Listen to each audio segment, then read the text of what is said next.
Well, you know, the present prejudice against Griffith for being so-called racist was not really there. I mean, this is not an issue ever really brought up in terms of Griffith's reputation throughout the later teens and 20s.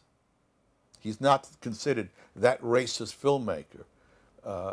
There was the fuss about The Birth of a Nation, but he was highly regarded in the industry and by almost everybody else as the great gray eminence of the movies. And that issue was almost never brought up by any interviewer ever. So, I mean, it's an issue now. It's not an issue then.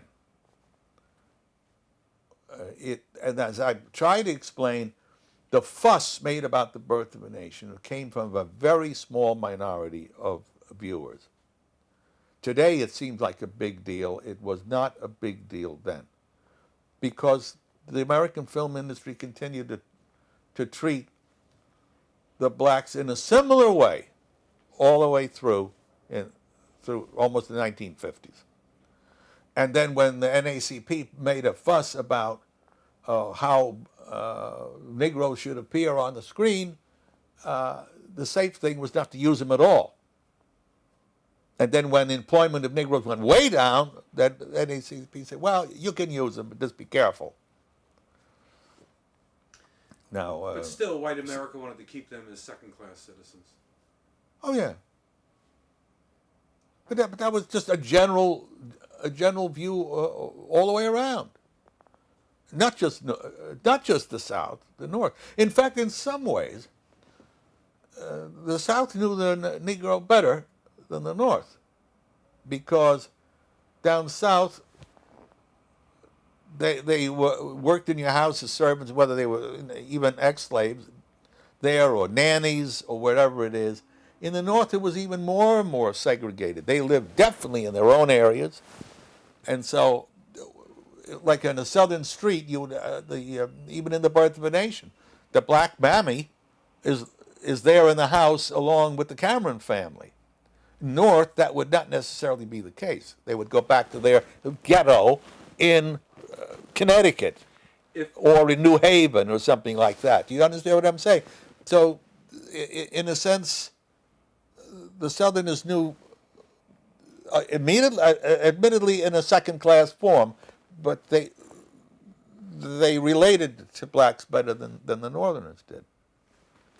However, it's difficult to convey that thought, but it's a real truism. Okay, the Klan was needed then. They were heroes. They did clean up the South, but they then went bad? Well, the Klan disappeared within 2-3 years. By 1871, it was over, and there was nothing for the next 30 years till 1915. And then it picked up again. And the Klan, hey, the Klan had, Indiana was a big Klan place. Big. It was the majority of the state. We had Ku Klux Klan in New York State, upper New York State. It was a major factor in the elections of 1924. And Coolidge would not disavow it, and of course the Democrats wouldn't. That was a hot issue. Don't mention it. You start getting some stuff against it in 28, but not in 1924, or not 1920. They were big.